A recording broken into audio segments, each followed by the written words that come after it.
Hello world, I am back, John Cam, with another video, and I'm going to talk about three operating three properties, not operating properties, three properties that you can, do more with. You can do more than just what you saw. And I'm going to talk about the ones I'm going to talk about, and let me go out of here, is I'm going to talk about the padding here, because you can use these in multiple ways.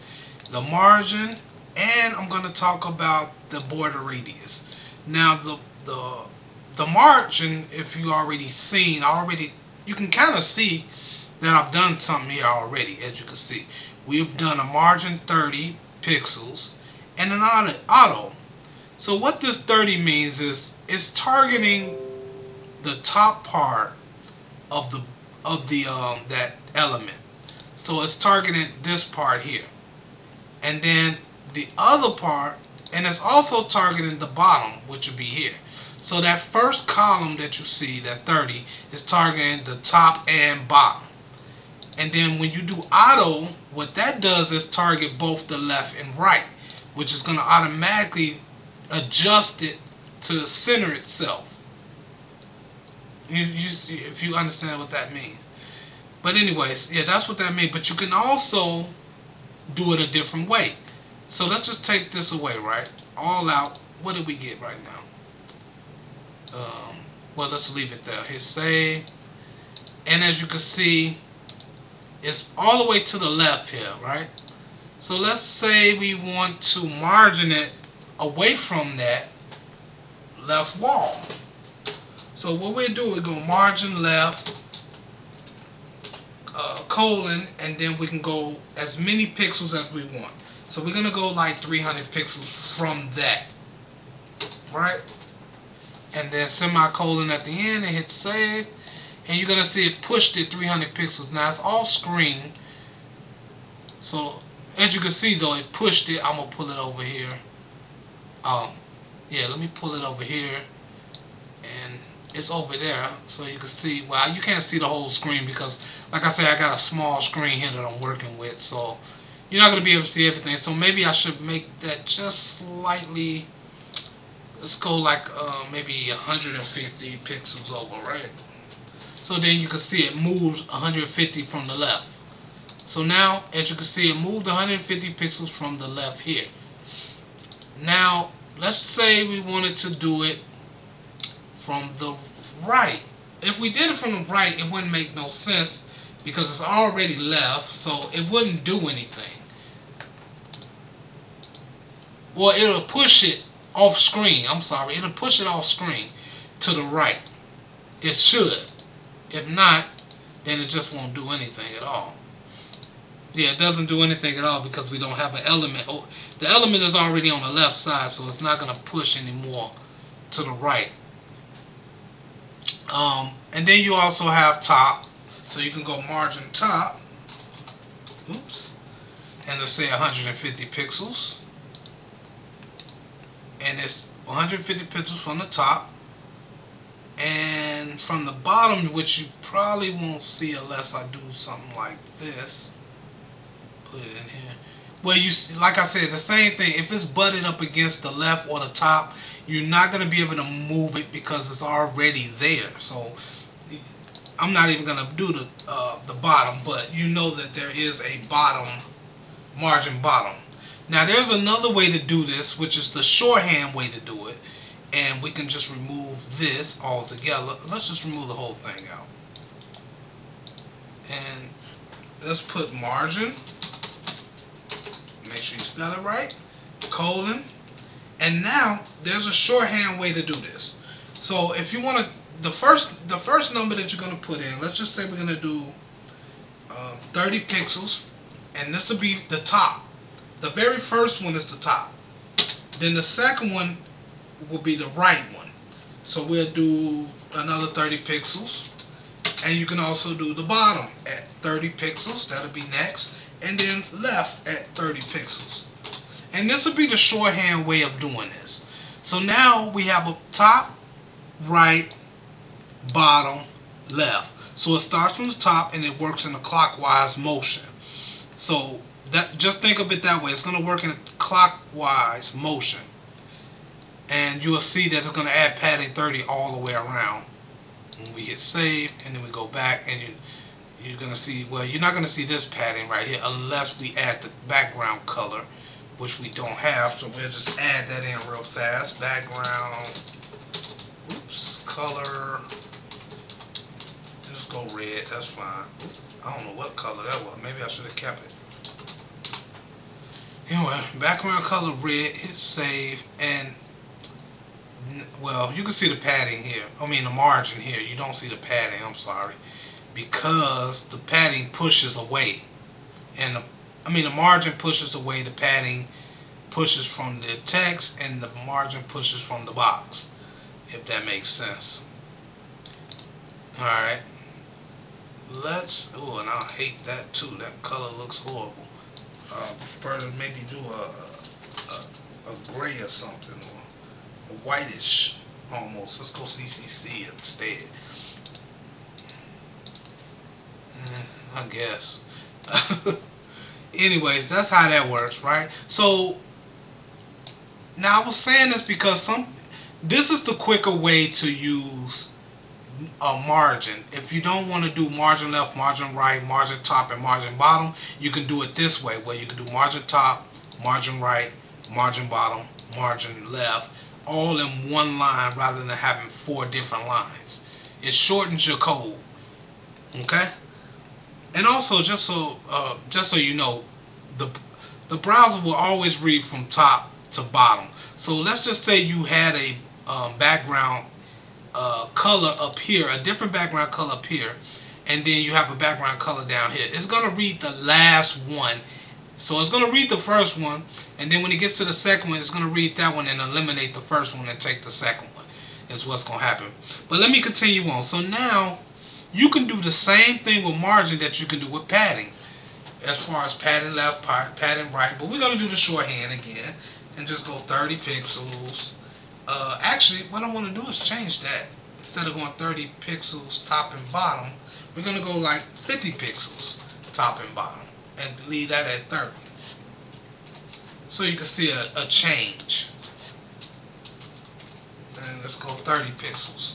So we got our top, right, bottom, left. Alright, and when we hit save, you'll see that we got more padding up here now. This is automatically going to be padded because of the fact that we have a width. If we remove the width, then you should see the real padding of it. Oh, wait, hold on, I'm doing something wrong. The width is gone. Hit save. I keep forgetting. You do have to have a width because we're using the...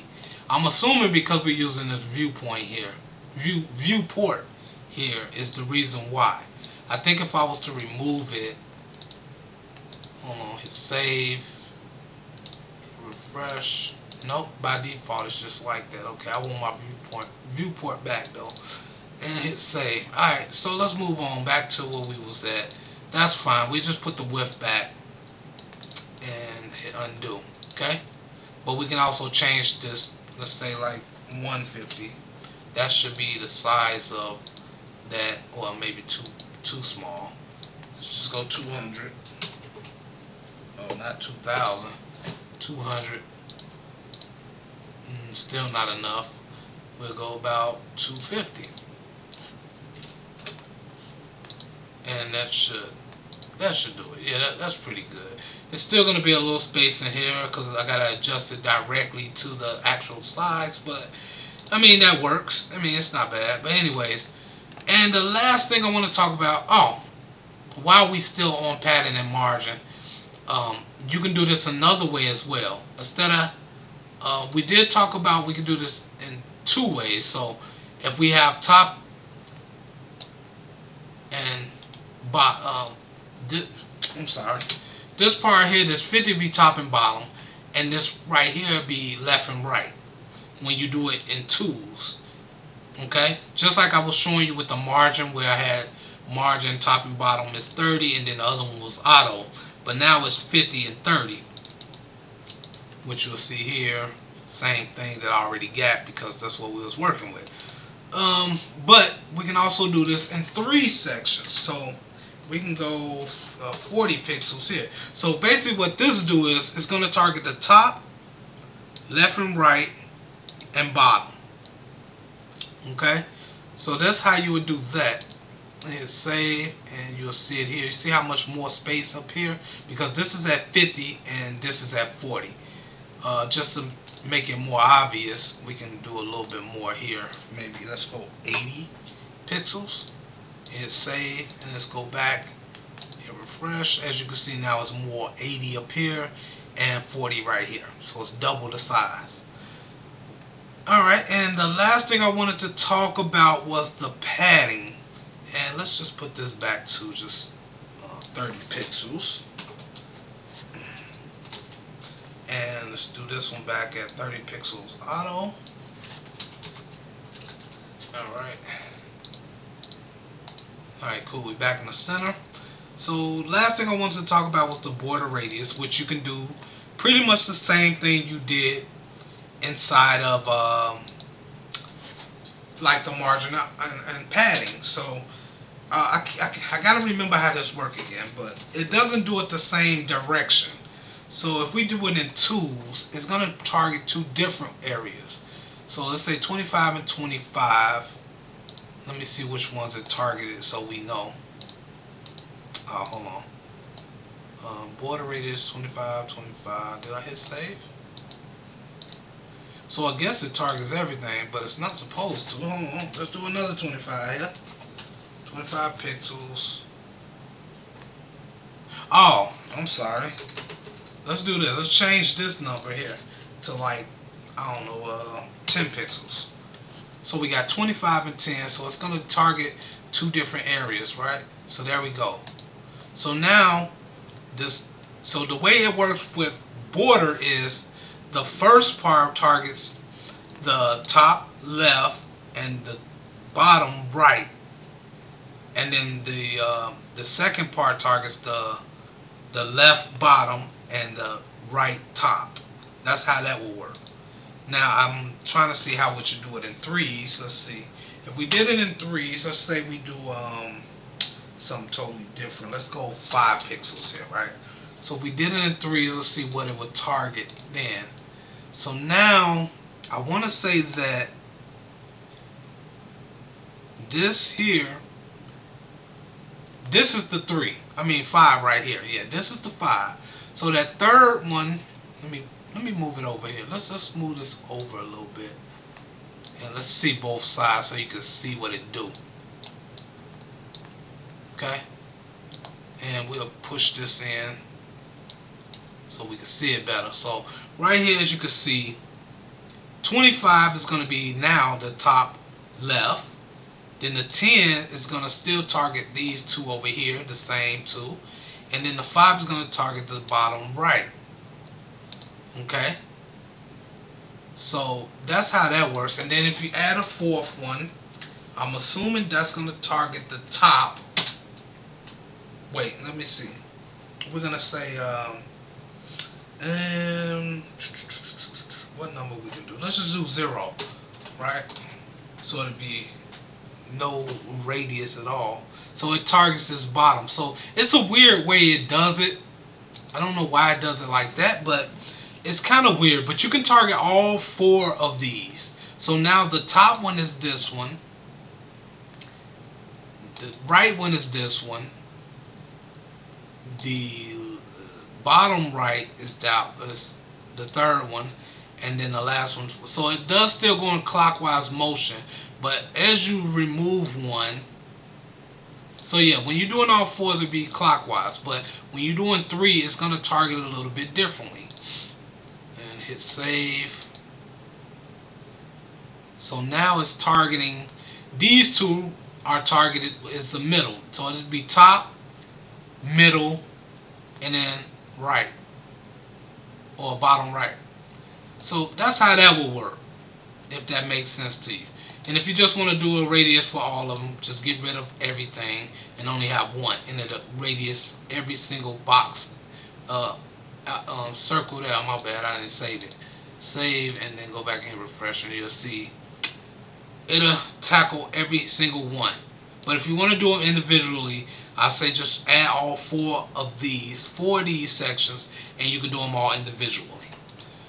I know that was long-winded. My bad for that.